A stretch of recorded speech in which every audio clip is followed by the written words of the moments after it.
당신의 신앙은 안녕하십니까? 라는 제목으로 지난주에 이어서 두 번째죠. 저는 신앙생활을 우리가 가지고 있는 미성숙이라고 하는 껍질을 벗어가는 일련의 과정으로 정의할 수 있다고 생각합니다. 우리 모두는 미성숙이라는 껍질을 일평생 가지고 삽니다. 아마 주님이 우리를 부르시는 그 마지막 순간까지 우리는 그 미성숙의 껍질을 지속적으로 벗어야 할 겁니다. 신앙생활이란 우리 아버지이신 하나님과 예수님 안에서 진리로 교제하며 그분의 사랑 안에 거하며 내가 가지고 있는 그 미성숙이라는 것을 하나하나 벗어가는 일련의 회개의 과정이라고 정의할 수 있다고 생각합니다. 여러분, 아이들을 한번 보시죠. 아이들을 낳고 그 아이들에게 있어서 성숙한 부모를 만난다는 것이 얼마나 큰 축복인가 하는 것들을 생각해 보게 됩니다. 아이들이 성숙한 부모를 만나는 것만큼 큰 축복이 어디 있을까 생각해 봐요. 누구나 어린아이로 자라나면서 자신들의 미성숙한 모습들을 가지고 있는데 성숙한 부모의 사랑과 케어를 받아가면서 아이들은 자신들이 가지고 있는 그 미성숙의 껍질들을 벗어버리고 성숙한 사람과 인격으로 성장해 가는 것을 보게 됩니다. 우리는 이 이야기를 지난 시간 사도들을 가지고 같이 묵상해 보았습니다. 예루살렘 교회, 또 예루살렘 교회의 사도들이 얼마나 성숙한 사람들이었습니까? 그 정도면 정말 성숙한 리더들이라고 이야기할 수 있을 것 같아요. 그런데도 그런 사도들도 여전히 깨고 나와야 할 미성숙의 껍질들을 가지고 있었습니다. 그것이 무엇이었죠? 주님은 성령이 임하시면 너희가 권능을 받고 예루살렘, 온 유대, 사마리아와 땅끝까지 이르러 증인이 될 것이라고 말씀해 주셨는데, 그런데 예루살렘 교회는 예루살렘에서는 훌륭하게 그 사역을 감당하고 있었지만 사마리아, 온 유대, 땅끝으로 흩어질 생각은 하고 있지 않았습니다. 그들이 유대 땅에서, 예루살렘에서 하나님의 명령에 온전히 순종했던 것은 맞지만, 그러나 그들의 순종은 온전한 순종이었다고 말하기는 어려울 것 같아요. 아마도 그들은 사마리아를 향해서 나아가며 복음을 전해야 되겠다고 하는 생각은 적극적으로 하지 못했던 것으로 보입니다. 자신의 생명까지도 복음을 위해서 내어놓을 수 있었던 사도들인데 사마리아만큼은 가려고 하지 않았던 것이죠. 바로 그게 그들의 연약함이었다고 말할 수 있을 것 같습니다. 그런데 주님은 그들이 사마리아로 가게 하기 위해서 그 목적만은 아니지만 박해를 예루살렘 교회에 허락하셨어요. 하나님의 여러 가지 목적 가운데 박해는 사도들로 하여금 사마리아를 내려가게 만드는 계기가 되었던 것이 틀림없습니다. 거기서 복음이 전하여지고 하나님이 하시는 역사가 일어나게 됐던 것이죠. 하나님은 예루살렘 교회에 일어난 박해마저도 사도들이 가지고 있었던 연약함과 미성숙의 껍질을 깨는 도구로 활용하셨던 겁니다. 여러분, 오늘 본문에는요, 또 다른 의미에서 껍질을 깨는 이야기가 등장합니다. 그것은 마술사라는 닉네임을 가지고 있었던 시몬에 대한 이야기입니다. 사실 성경이 그를 마술 행하는 사람이라고 말하고 있기 때문에 조금은 오해가 될 수 있는 소지가 있을 수 있을 것 같아요. 오늘날 마술이라 그러면 저희들은 현대사회에서 우리가 흔히 TV나 여러 가지 매체를 통해서 보았던 마술을 생각하기 쉽습니다. 그래서 이 마구스란 사람, 시몬 마구스란 사람이 그런 일을 행하는 사람이 아닐까 생각하지만 마술사를 뜻하는 이 마구스라고 하는 단어는 엄밀한 의미에서 마술사라기보다는 점성술사 내지는 천문학을 공부한 사람으로 이해하는 것이 보다 적절해 보입니다. 여러분, 바로 이 마구스라고 하는 단어가 마태복음 2장에 보면 누가 등장하죠? 동방의 박사들이 등장합니다. 그 동방의 박사들을 마태복음은 마구스라고 부르고 있어요. 그러니까 마술사라는 말보다는, 그건 오늘날 우리의 현대 개념 안에서 오해를 일으킬 수 있는데, 마술사라는 말보다는 점성술 혹은 천문학을 공부한 사람으로 시몬을 이해하는 것이 보다 더 적절해 보입니다. 그가 사마리아에 살면서 사마리아 사람들을 현혹시켰고, 지위가 낮은 사람으로부터 지위가 높은 사람에 이르기까지 이 시몬 마구스는 사마리아 땅에서 폭넓은 지지를 얻고 있었습니다. 그는 스스로를 큰 자라고 불렀어요. 자칭 큰 자라는 말이죠. 그리고 어리석은 사마리아 사람들은 그에게서 일어나는 일을 하나님이 행하시는 능력이라고 착각하고 있었습니다. 그런데 빌립이 사마리아에 내려와서 전도를 하기 시작한 겁니다. 빌립은 하나님의 나라와 예수 그리스도의 이름에 있는 능력을 증거하기 시작했습니다. 빌립이 하나님의 말씀을 증거하자 하나님의 능력이 빌립을 통해서 나타나기 시작했죠. 빌립이 행하는 표적을 보게 된 사마리아 사람들이 빌립의 말씀을 듣고 복음을 받아들이기 시작한 겁니다. 근데 여러분 생각해 보세요. 지금 사마리아 사람들이 빌립 집사의 전도를, 복음 전함을 듣고 그의 복음에 적극적으로 반응하고 있는 이 현실이 시몬 마구스라는 사람에게는 어떻게 비춰졌을까요?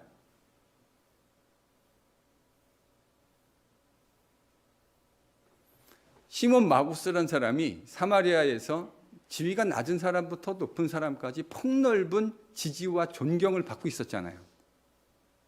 근데 어느 날 빌립이라고 하는 빌립 집사라는 사람이 예루살렘으로부터 내려왔는데 사마리아에서 복음을 증거하기 시작해요. 그런데 그 복음 증거의 능력들이 동반되기 시작하면서 사마리아에 있는 사람들이 그들의 관심과 그들의 초점이 온통 다 누구에게로 지금 쏠리고 있는 상황이 된 겁니까? 빌립이라고 하는 사람에게. 그리고 그가 증거하는 복음에 관심들이 집중되기 시작했습니다. 여러분, 이런 상황에서 시몬 마구스가 어떻게 반응했는가 하는 이야기가 13절에 기록되어져 있습니다. 13절을 같이 읽겠습니다.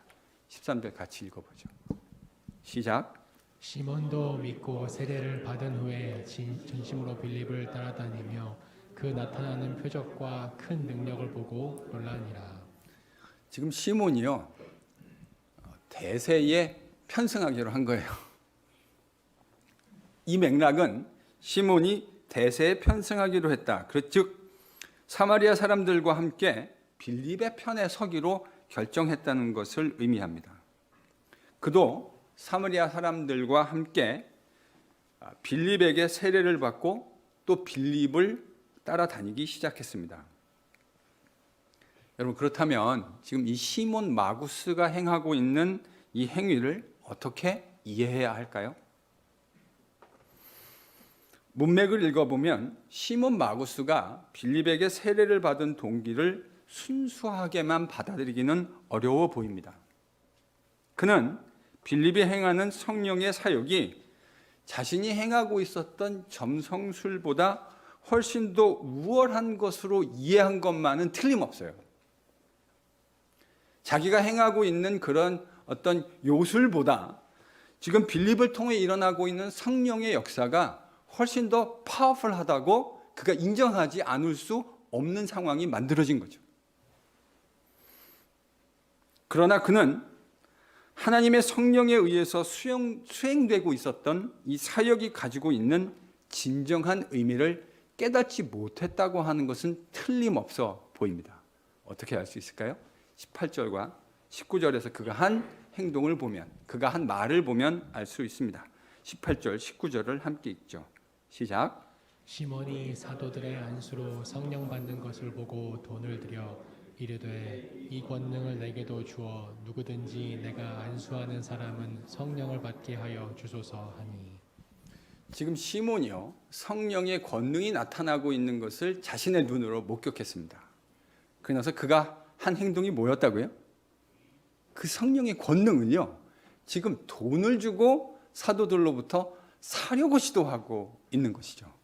여러분, 이런 태도는 그의 진정한 관심이 어디에 있는가를 아주 적나라하게 보여주고 있는 겁니다.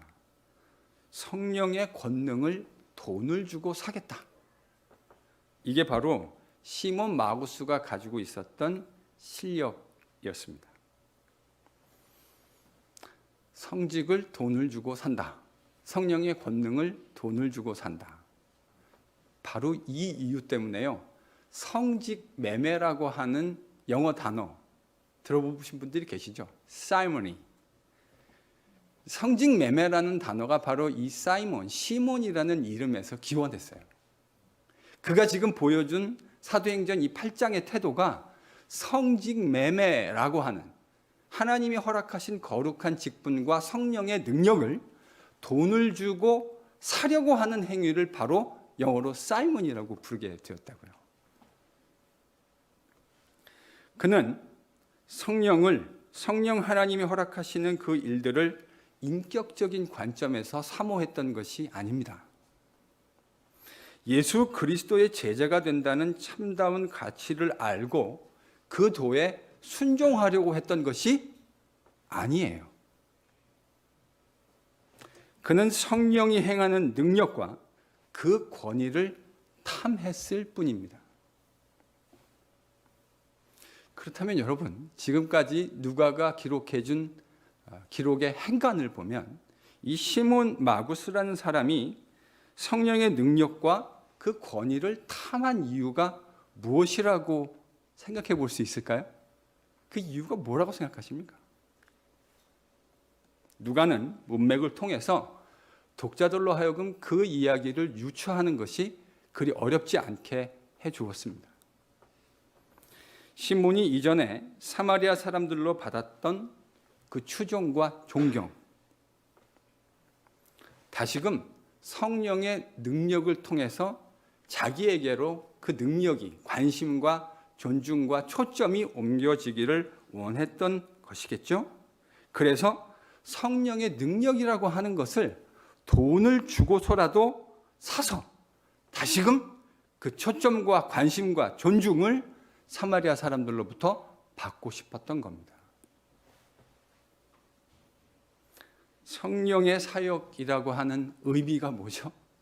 그것은 하나님이 우리 주님 예수 그리스도를 통해 이 땅에 새롭게 이루어 가시는 하나님 나라의 역사가 이 땅 가운데 임하고 있다라는 것을 볼 수 있게 만들어졌던 가시적 표징이었습니다.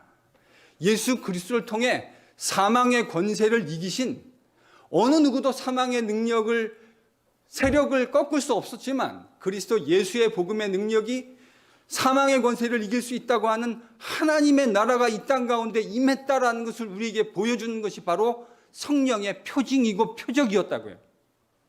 그런데 시몬은 그것이 가지고 있는 참다운 의미가 무엇인지 이해하지 못하고 있고 그것에는 관심도 없는 것처럼 보여요. 다만 시몬이 얻고 싶었던 것은 성령이라는 선물과 그 능력을 돈을 주고 사서라도 자신이 이전에 누리고 있었던 그 영광을 누리고 싶은 그 얄팍한 마음, 바로 그것이 그가 돈을 주고 성령을 사려고 했던 이유일 겁니다. 이 같은 추론과 해석은 연이어 등장하는 또 다른 시몬 마구스 말고 시몬 베드로의 말을 통해서 확인할 수 있습니다. 시몬 베드로는 시몬 마구스가 추구하는 것이 무엇인지를 바로 알아차렸습니다. 그리고 그것이 무엇인지 정확하게 그에게 또박또박 이야기해주고 있습니다. 본문 20절과 21절을 함께 다시 읽어보죠. 같이 읽습니다. 시작. 베드로가 이르되 내가 하나님의 선물을 돈 주고 살 줄로 생각하였으니 내 은과 내가 함께 망할지어다. 하나님 앞에서 내 마음이 바르지 못하니 이 도에는 내가 관계도 없고 분깃될 것도 없느니라. 지금 이 말 속에요, 시몬 베드로는 시몬 마구스가 어떤 생각을 하고 있는지를 정확하게 표현해내고 있어요. 네가 하나님의 성령의 은사, 그 능력을 돈을 주고 사려고 했느냐?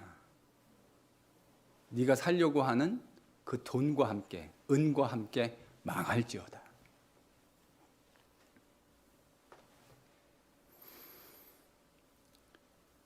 시몬 베드로는 시몬 마구스가 보여준 이 말과 행동을 통해서 그가 예수 그리스도의 도에는 아무런 관심이 없는 사람이며, 그렇기 때문에 논리적으로 너무나 당연하게 하나님 나라의 분깃과는 아무런 연관이 없는 사람이라고 얘기해 주었던 것입니다.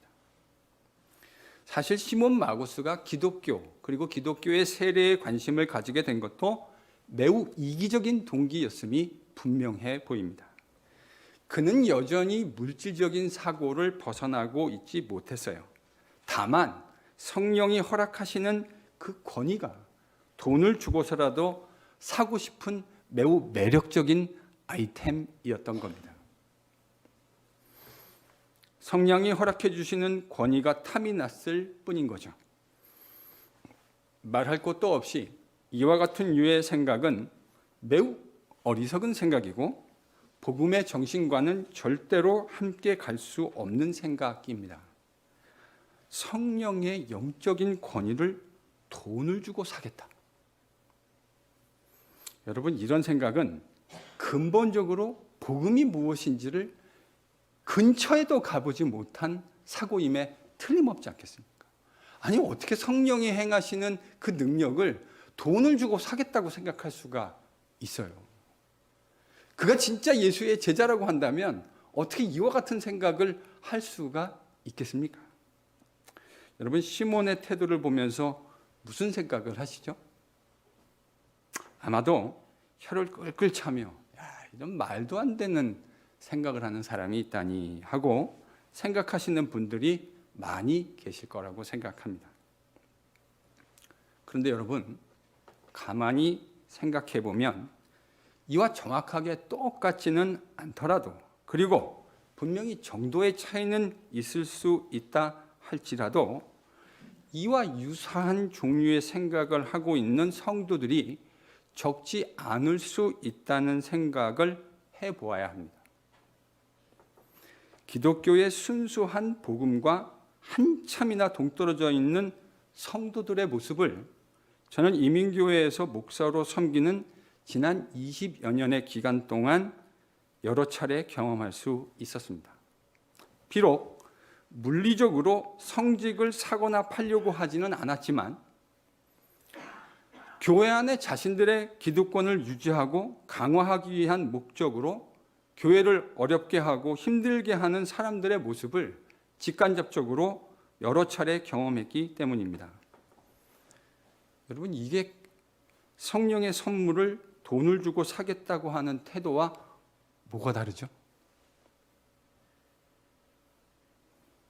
거룩한 성령의 사역과 복음의 순수성을 증진시키려는 노력이 아니라 교회를, 그리고 그 교회를 섬기기 위해서 허락한 직분을 사적인 야망을 충족시키려는 도구로 전락시키는 태도가 성직을 돈으로 사겠다고 하는 시몬 마구스의 태도와 뭐가 다르죠?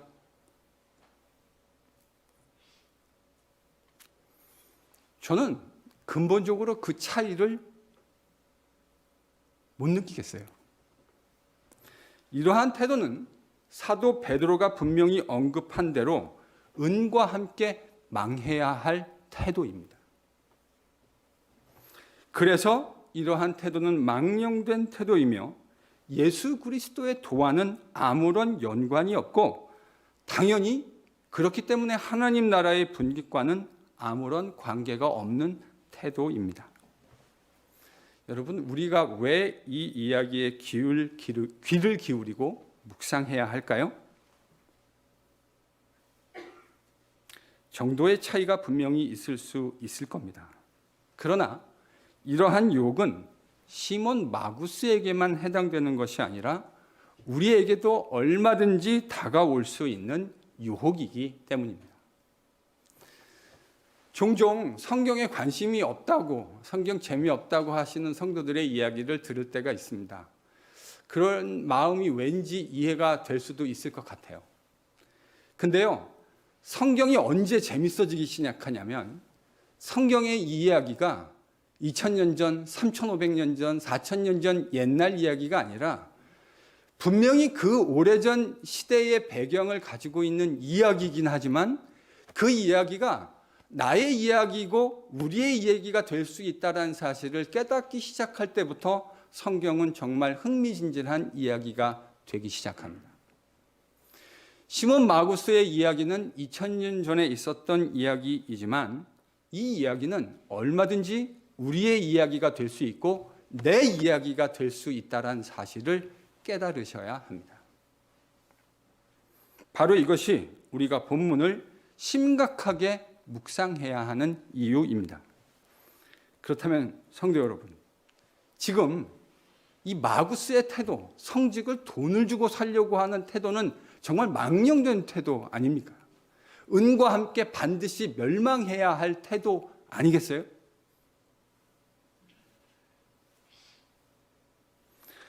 이런 마구스에게도 베풀어 주시는 하나님의 은혜가 있을까요? 베드로가 지금 네가 그 망령된 태도, 악한 마음을 은과 함께 망해야 된다고 어떻게 보면 거의 폭언에 가까운 이야기를 한 건데 이런 시몬 마구스에게도 하나님이 베풀어 주시는 은혜가 있다고 말할 수 있을까요? 있다면 그게 뭘까요? 여러분 22절과 23절을 잘 묵상해 보시면 이런 망령된 마구스에게도 베풀어 주시는 하나님의 은혜가 있습니다. 22절과 23절을 같이 읽겠습니다. 같이 읽죠. 시작. 그러므로 너의 이 악함을 회개하고 주께 기도하라. 혹 마음에 품은 것을 사하여 주시리라. 내가 보니 너는 악독이 가득하며 불의에 매인 바 되었도다.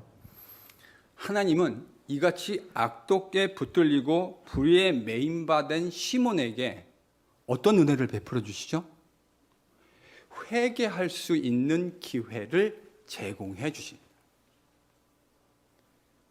하나님은 이런 망령된 생각을 가지고 있는 시몬 마구스에게도 회개할 수 있는 기회를 제공해 주고 계세요. 누구를 통해서요? 똑같은 이름을 가지고 있는 시몬 베드로를 통해서 그 은혜를 시몬 마구스에게도 허락해 주고 계시군요. 그런데 여러분, 그 회개를 위해서 반드시 선행되어야 할 것이 한 가지 있습니다. 그게 뭘까요? 그것은 하나님의 분명한 뜻이 무엇인지 들을 수 있는 기회, 즉 하나님의 말씀을 들을 수 있는 기회를 제공받아야 한다는 사실입니다. 회개가 이루어지려면 그 돌이킴이 이루어지기 위해서 무엇이 잘못됐는지를 정확하게 깨닫게 되어야 그래야 그 잘못됨으로부터 돌이킴이라는 것이 가능해지는 것 아니겠습니까? 그래서요, 하나님이 베푸시는 온전한 회개의 이전에는 반드시 하나님의 뜻이 무엇인지를 밝혀주는 하나님의 말씀이 선행되지 않을 수가 없는 것이죠. 저는 죄인인 우리에게 하나님의 말씀을 들을 수 있는 기회가 제공되는 것을 하나님의 은혜요, 하나님의 은혜의 방편이라고 생각합니다. 왜냐하면 말씀을 듣고 회개를 통한 돌이킴이 없다고 한다면 그 길은 필경 망하는 사망의 길, 멸망의 길이 될 것이기 때문입니다.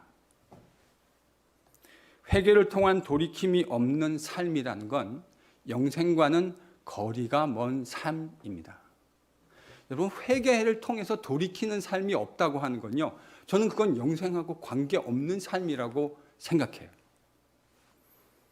제가 지금까지 50여 년 정도 주님과 동행하면서 주님의 신실한 제자들을 참 많이 만났고 그들과 함께 교제해 왔습니다. 제가 그 신실한 주의 제자들과 또 신실한 선배 목회자들과 그들에게 신앙을 배우고 여러 가이드를 받으면서 영적으로 성장해 오는 과정에서 제가 한 가지 분명하게 깨닫게 된 것이 있어요. 그 신실한 주님의 제자들에게는요, 공통적인 것이 한 가지 있는데 바로 하나님의 말씀을 사모하는 것이었습니다. 그들은 그 어떤 것보다 하나님의 말씀을 듣는 것을 즐거워하고 기뻐하고 좋아해요. 심지어는 그 말씀이 우리에게 뭐로 들리는데도요, 여러분, 저와 여러분이 죄인이잖아요. 죄인인 우리들에게 하나님의 말씀은 항상 어떤 의미로 다가올 수밖에 없을까요? 찔림으로 다가올 수밖에 없죠. 그게 죄인이 하나님의 말씀을 받는 정직한 태도일 겁니다. 아무리 거룩한 삶을 추구하고 살아간다 하더라도 여전히 진리 되신 하나님의 말씀 앞에 서게 되어지면 우리의 연약함과 부족함을 지적하시고, 그러나 질책하시는 것이 아니라 따뜻하게 끌어안으면서 우리를 회개의 자리로 부르시는 하나님의 따뜻하지만 엄중한 말씀을 듣지 않을 수가 없는 것 아니겠습니까?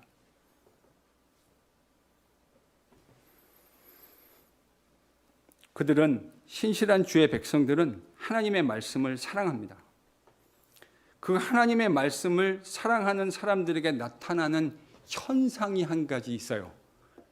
하나님의 말씀을 사모하고 그 말씀을 듣는 것을 즐거워하는 사람들에게 지속적으로 확인 가능한 현상이 무엇일까요? 그게 뭐죠? 회개입니다. 하나님을 사랑하고 하나님의 말씀을 사모하는 사람들에게 지속적으로 반복적으로 나타나는 현상이 있는데 그것은 늘 회개입니다. 우리의 인생은 단 한 명의 예외 없이 다 죄인입니다. 종교개혁자 존 켈빈은 그래서 인간의 마음이란 끊임없이 죄악을 생산해내는 공장과 같다고 갈파했습니다.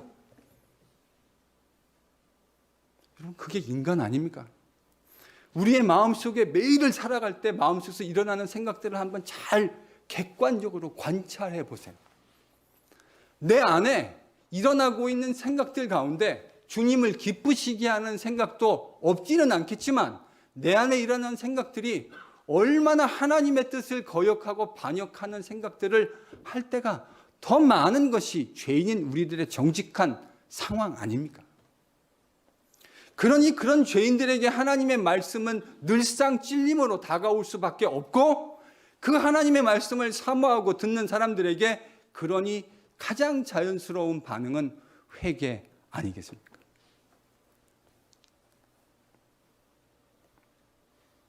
찔리니 회개할 수 있는 기회를 또 얻게 되는 것이죠. 하나님은 당신이 분명하게 가지고 계신 뜻을 말씀을 통해 우리에게 들려주심으로 우리로 하여금 죄악된 길로부터 돌이킬 수 있도록 은혜를 베푸십니다. 그 돌이킴을 통해서 영생의 삶을 누릴 수 있기 때문입니다. 지금 하나님은 시몬 마구스에게도 돌이킴의 은혜, 즉 회개의 기회를 베풀어 주시기 위해서 누구를 보내셨죠? 시몬 베드로를요. 그러니까 하나님이요, 시몬과 베드로와 같은, 요한과 같은 사도들의 껍질도 깨시려고 그들을 내려보내셨지만, 하나님은 그들의 껍질도 깨기를 원하셨지만 베드로를 통해 누구의 껍질도 깨고 싶으셨던 겁니까? 시몬 마구스의 껍질도 깨기를 원하셨던 겁니다.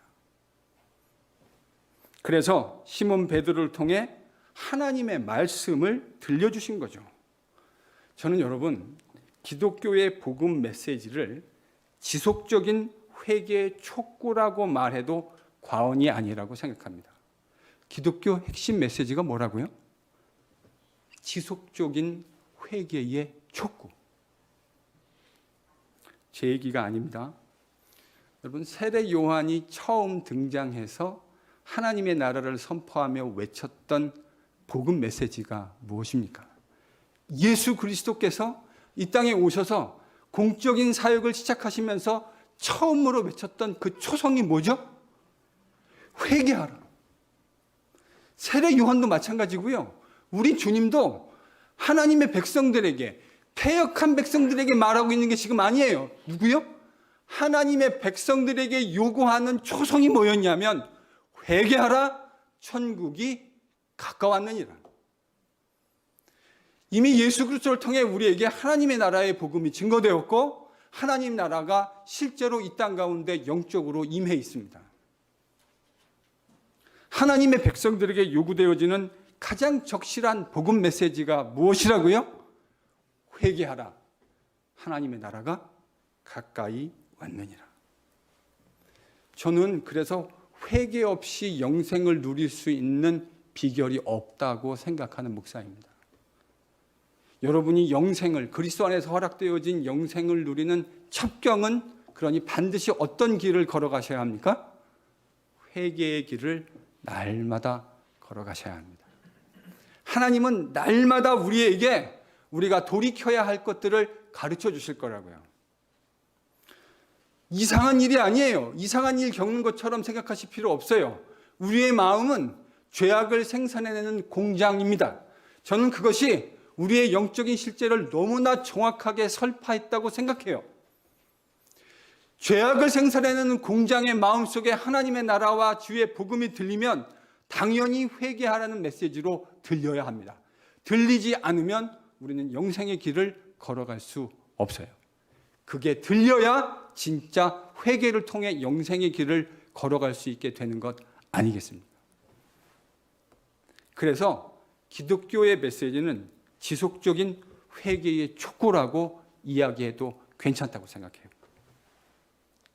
그러나 하나님이 회개의 기회를 위해서 하나님의 말씀을 들려주셨다고 해서 회개가 자동적으로 일어나는 것은 아닙니다. 그 회개의 촉구 앞에 순종하며 반응하지 않는다면 영생을 누리는 삶은 영원히 살 수 없습니다.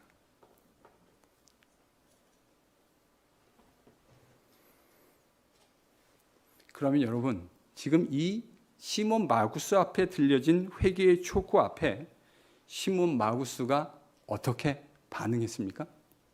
24절을 같이 읽어보겠습니다. 24절 같이 읽죠. 시작.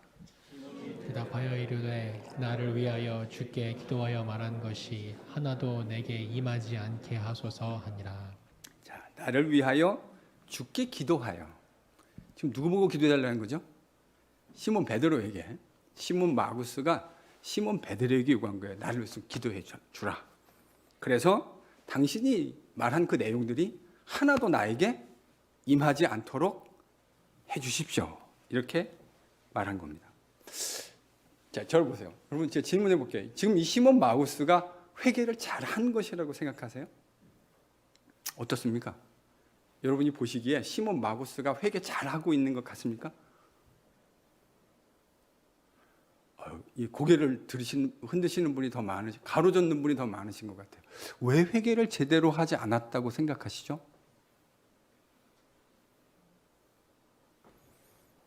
기도를 부탁하는 것 자체에는 사실은 아무런 잘못이 없죠. 얼마든지 우리는 지체들에게, 형제들과 자매들에게 기도해달라고 하는 부탁을 요청할 수 있습니다.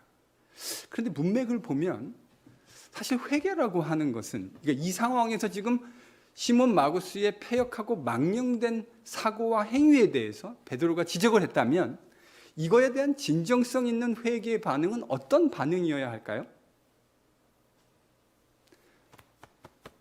자신이 가지고 있는 패역함과 망령됨을 정직하게 고백하고 그것을 하나님이 용서해 주시도록 요청하는 것, 그게 가장 정직한 반응 아닐까요? 그 과정에 지체와 형제들의 중보기도를 요청하는 건 아무것도 잘못된 것이 없을 것 같아요.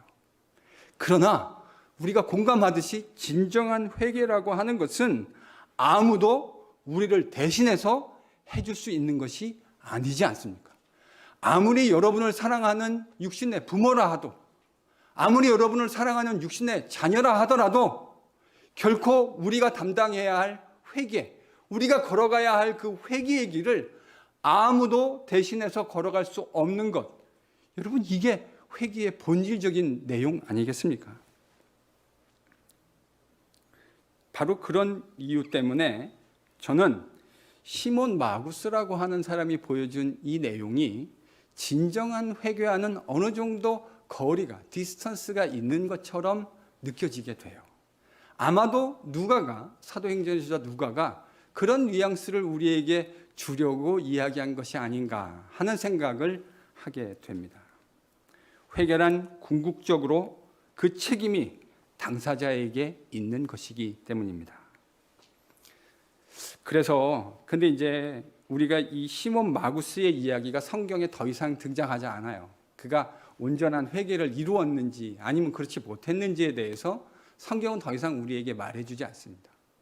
그런데요, 하나님은 성경에는 기록해주지 않으셨는데요, 기독교 역사에 이 시몬 마구스가 다시 등장합니다. 실제 문서에요, 시몬 마구스라는 이름이 다시 등장해요. 그러니까 이 사람은 되게 여러분, 시몬이라는 말은 오늘날처럼 사이먼, 피터, 존 같이 정말 파퓰러한 이름이에요. 그런데 사이먼 더 마구스라는 이름은 정말 유니크한 네임이에요. 그래서 어떤 사이먼이냐, He is the Simon 마구스라는 이름으로 불리는 사람은 거의 없었어요. 거의 이 사람이 유일한 사람인데 사이먼 마구스가 기독교 역사에 다시 등장하게 됩니다. 그런데요, 안타깝게도 그의 이름이 어떤 상황에서 언급되어지냐면 기록되어진 기독교 최초의 이단, 영지주의의 수괴들의 이름 가운데 한 이름으로 사이먼 마구스가 다시 등장합니다.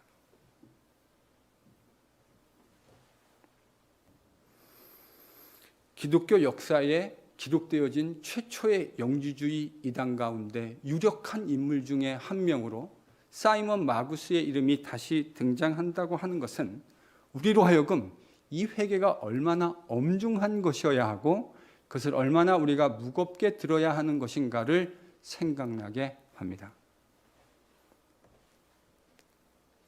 시몬은 그리스도의 복음에 진정성 있게 반응하지 않았습니다. 성령의 능력과 복음의 능력을 사역을 위해서 사용하려는 사람으로, 자신의 탐욕을 채우기 위해서 이용하려는 사람, 그 사람이 어떻게 기독교 복음과 관련이 있다고 이야기할 수 있겠습니까? 그런 사람이 어떻게 기독교 복음이 이야기하는 참다운 축복, 하나님 나라의 분깃을 받는 사람이라고 이야기할 수 있겠습니까?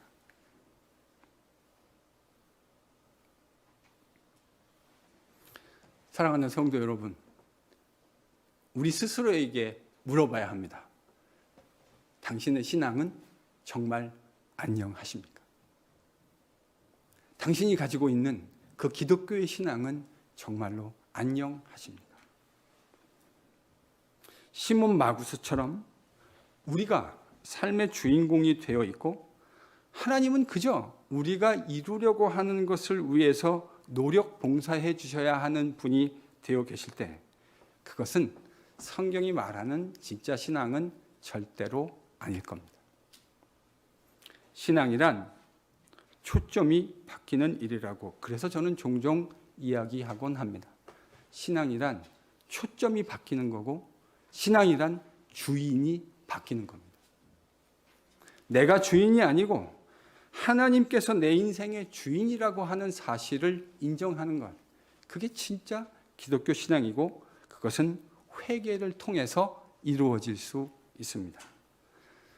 회개를 통해 나의 왕국이 아니라 하나님의 나라와 그의 왕국을 세우는 일에 우리가 모두 관심 가질 수 있는 일, 오늘도 회개를 통해 이루어가는 저와 여러분이 될 수 있기를 축원합니다.